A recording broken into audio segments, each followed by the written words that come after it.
자, 오늘 영상의 결론을 말씀드리면서 마무리해 보겠습니다. 이제 곧 수면 위로 올라올 기업들이 보일 것입니다. 네, 여러분 안녕하세요. 오늘은 트럼프 대통령이 취임 후에 발표된 경제기사를 보면서 느꼈던 몇 가지 사실 중에 소프트뱅크의 손정희 회장이 꿈꾸는 미국 AI 인공지능과 클라우드 그리고 일본 자본의 결합에 대한 이야기를 좀 해볼까 합니다. 미국 인공지능 AI 산업적 분석과 미래에 대한 이야기 한번 해드릴 테니 앞으로의 산업, 미래를 이해하고 투자에 도움이 좀 되시면 좋겠습니다. 사업적 분석은 증권 투자에서 매우 중요한 역할을 합니다. 단순히 미래의 투자 방향성을 제공하는 게 아니라 사업과 산업의 구체적인 발전 그리고 그에 따른 반사이익이 어떻게 산업 전반에 영향을 미칠 것인지 이해할 수 있기 때문이죠. 단순히 미국 S&P 500 지수가 언제나 우상향하기 때문에 미국 주식에 투자를 해야 한다는 순진한 발상이 아니라 구체적으로 왜 미국에 투자를 해야 되고 어떤 기업이 다음번 스타 반열에 오를 수 있을지 가늠해 볼 수 있기 때문입니다. 제가 진행하는 증권투자 강의에서 사업적 분석이 모든 증권 분석의 영역을 압도한다고 주장했던 이유가 바로 이런 내용 때문입니다.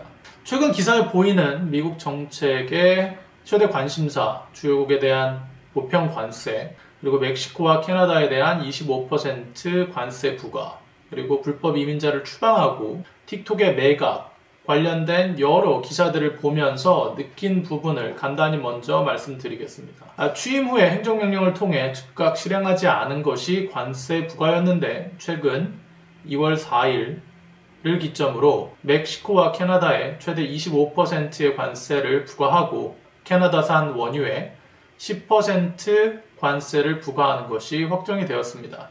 이 부분에 대해서 제가 다음 영상 준비해서 말씀드리겠지만 결론만 먼저 말씀드리겠습니다. 미국이 주요 무역국에 부여하는 관세 그리고 무역 전쟁은 지난 200년간 8차례 이상 발생됐던 역사적 사건들입니다. 따라서 우리가 일종의 시계열의 관점에서 앞으로 어떤 상황이 도출될 것인지 가늠해 보려면 과거의 역사를 탐방해 보시면 됩니다. 이 부분에 대해서 제가 네이버 프리미엄 컨텐츠에 자세히 설명을 했지만 그래도 여러분들께 핵심 내용만 전달해 드리겠습니다. 트럼프 행정부가 취임한 후에 발견된 이상한 점이 하나 있는데 그 내용은 여러 위협과 그리고 협상 카드를 활용하지만 트럼프 행정부가 취임한 후에 미국과 교역하는 국내 기업들의 이익성이 상당히 많이 증가했다는 것입니다. 이제 이런 부분들은 무역확장법 232조 그리고 트럼프가 취임 후에 특별 조치를 취하게 된 배경 이런 여러 가지 내용들이 있지만 오늘 내용의 핵심은 AI와 미래 그리고 일본 자본과 미국의 기술력의 결합에 대한 내용을 말씀드릴 거기 때문에 여러분들이 최근에 보셨던 그 중국의 AI 딥서치 관련된 내용과도 조금 흥미로운 부분이 접목되어 있으니 영상 끝까지 한번 들어보시면 좋을 것 같습니다. 제일 먼저 말씀드리고 싶은 내용은 이제 AI 산업의 규모가 커지기 시작한다는 점입니다. 여러분들이 생각하시기에 미국의 AI, 인공지능, 생성형, 반응형 여러 가지가 있겠죠. 그런 AI 기술에 미국이 인공지능 이니셔티브라고 해서 2019년에 행정명령을 발표한 이력이 과거에도 있습니다. 연방정부 차원에서 AI 연구개발에 예산을 우선순위로 설정하고 인력 양성과 교육에 집중한다는 거였는데요. AI 연구에 필요한 데이터를 제공하고 슈퍼컴퓨터 사용까지 접근하게 명령한 행정명령이었습니다. 이 AI 이니셔티브도 트럼프 대통령 1기 취임 때 아주 강력하게 발표했던 정책이었습니다. 여러 내용들이 있고 인센티브가 있지만 미국 내 주요 기술 기업들에게 적극적으로 호응하면서 Research and Development 자금과 연방정부 지원을 받기 위한 여러 프로젝트를 발주한 이력도 있습니다. 이때 구글, 그리고 마이크로소프트, 아마존, IBM, 인텔, 메타 같은 기업들이 대부분 클라우드와 알고리즘 관련된 연구와 개발에 집중을 했었습니다.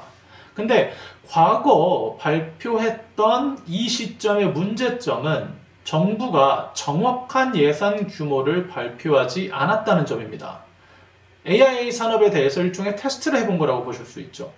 근데 이번에는 상황이 좀 다릅니다. 이 챗 GPT의 개발사인 오픈AI와 일본의 소프트뱅크 그리고 오라클이 대략 5천억 달러 규모의 합작회사 설립을 추진한다고 발표했습니다. 지금 이 영상은 과거에 기사가 발표된 내용이라 조금 늦은 감이 있다고 생각이 드실 수 있겠지만 제가 왜 지금까지 영상을 찍지 않고 기다려왔는지 여러분들께 영상 중간 부분에 설명을 드릴 예정입니다. 일단 이 모든 것들이 왜 발생하고 있고 과거의 연역이 어떻게 시작되었으며 시계열의 관점에서 어떻게 이런 대화와 정책과 생각들이 발전해 왔는지에 대해서 여러분들이 좀 깊게 이해하셨으면 좋겠다는 마음으로 여러 내용들을 정리해 봤습니다. 일단 레드햇이라는 회사는 노스캐롤라이나주에 위치한 오픈소스 소프트웨어 전문 기업입니다. 1993년에 레드 리눅스라는 회사로 설립되었고 2019년에 340억 달러의 IBM에 인수되면서 자회사가 되었습니다. 미국 AI 산업의 전망이 유망하다는 당연한 이야기를 하는 것처럼 들리시겠지만 제가 주시한 것은 이 산업으로 대략 700조 규모의 돈이 투입된다고 합니다. 총 5년에 걸쳐서 투입이 되는 거죠. 자, 그렇다면 앞으로 어떻게 생태계가 형성될지 상당히 궁금해졌습니다. 이에 대한 자세한 내용을 파악하기 전에 먼저 5G와 6G의 차이점이 무엇인지 확인해 볼 필요가 있습니다. 일단 6G는 5G보다 훨씬 높은 테라헤르츠급 주파수를 사용하는데 5G 대비 10배에서 50배 이상 빠른 데이터 속도와 10분의 1 이하로 낮춘 초저지연, 그러니까 지연은 매우 낮고 속도는 50배까지 빠른 거죠. 그리고 5G는 지상에 있는 기지국을 중심으로 전파를 커버하는 반면에 6G는 위성통신, 공중해상, 통신기술과 연동돼서 전 지구적인 커버리지가 달성이 가능한 겁니다.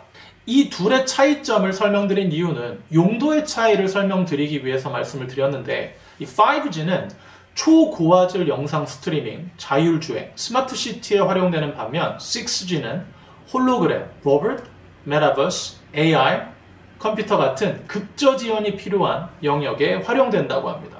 자, 결론은 이렇습니다. 데이터를 처리할 수 있는 속도가 엄청나게 빨라지고 커버리지는 전 지구적으로 넓혀지면서 로봇과 AI 그리고 군사기술 같은 곳에 활용되는 시대가 열리는 것입니다.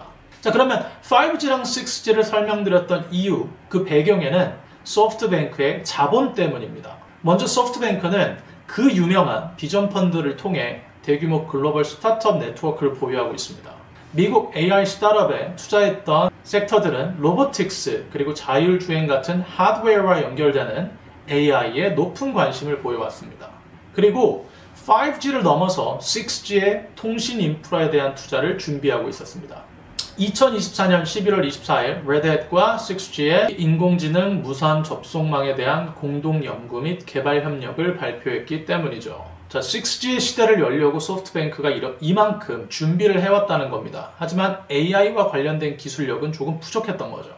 자, 다음은 오라클입니다. 오라클은 사업 DB 그리고 클라우드 인프라에 강력한 사업적 지위를 보유한 기업입니다. 현재 3대 클라우드 기업은 AWS와 아주르와 그리고 GCP라는 기업들이 있는데 자, 결론만 말씀드리면 대형 기업들이 보유한 방대한 데이터를 클라우드상에서 활용할 수 있는 AI와 빅데이터 솔루션을 제공할 수 있는 기업입니다.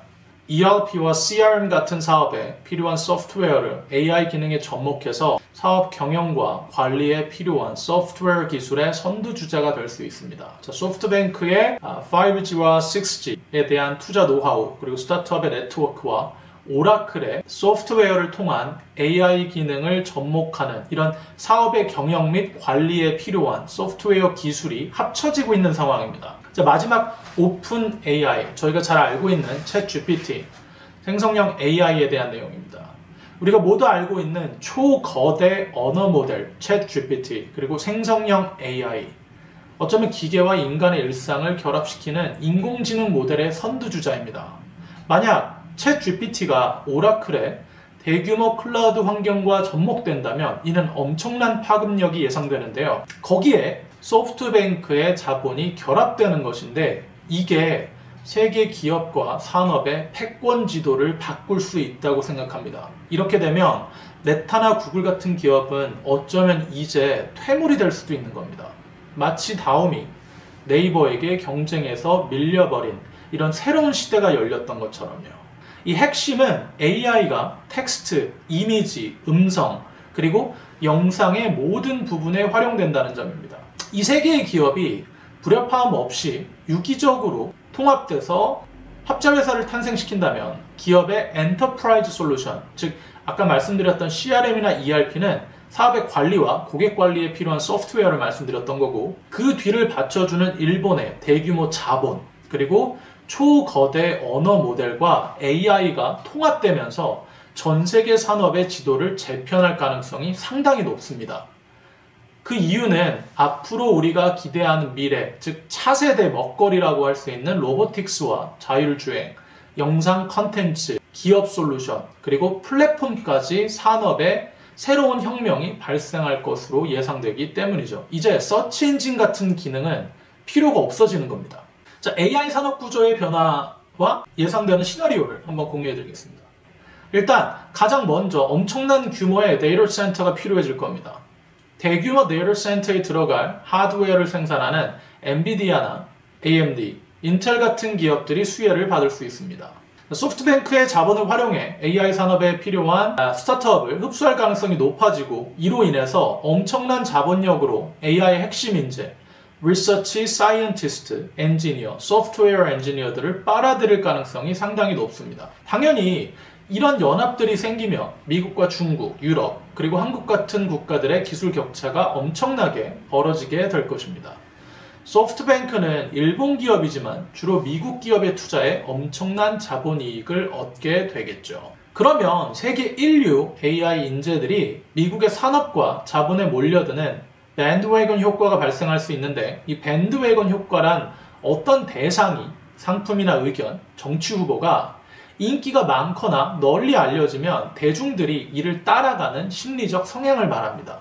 간단히 말해서 좋은 곳에 자본이 있고 많은 인재가 모여 있다면 다른 곳으로 좋은 인재들이 흩어지지 않고 한쪽으로 몰려서 따라가는 그런 심리적 성향을 말씀드리는 거죠. 그럼 당연히 기술적인 격차는 엄청나게 벌어질 것 같습니다.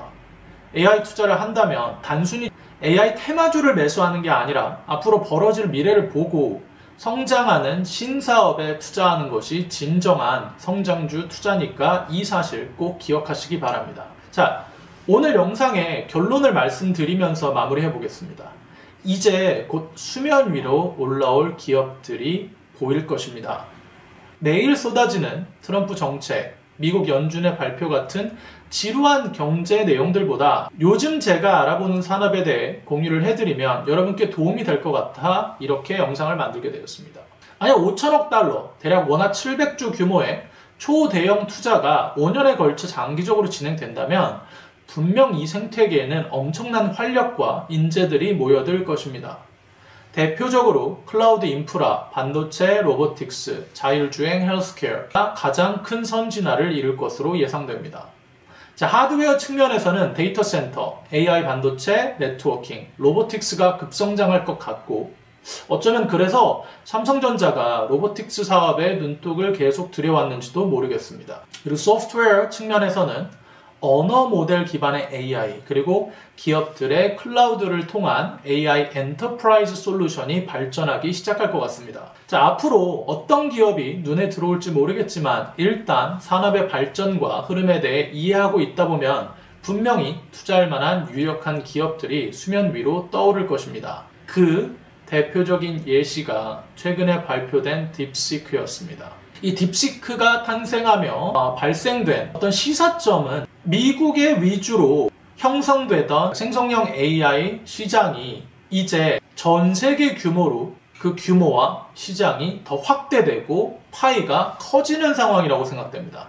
더 많은 경쟁자들이 참여를 하면서 이 산업의 본격적인 발달이 시작될 것으로 예상되기 때문에 일종의 테마주나 혹은 사람들이 주식에 투자하는 행위만을 설명드리는 것이 아니라 앞으로 이 산업이 본격적으로 활성화되고 대규모화되고 이에 따른 대규모 투자가 장기적으로 이루어지고 있는 이 상황, 이 현상을 상당히 중요하게 지켜봐야 된다는 사실 꼭 기억하시고요. 그리고 이런 빠르게 성장하는 기업들 중에 아주 높은 몸값을 부과하고 있는 기업들보다 아직 여러분들이 들어보지 못했고 혹은 미국이 아닌 다른 국가에서 떠오르는 마치 중국의 딥시크 같은 그런 스타트업들과 기업들이 나타났을 때 우리가 투자할 수 있는 기회가 있는지 노려야만 진짜 성장하는 기업에 투자를 하게 된다는 사실 꼭 기억하시면서 오늘 영상 잘 마무리하셨으면 좋겠습니다.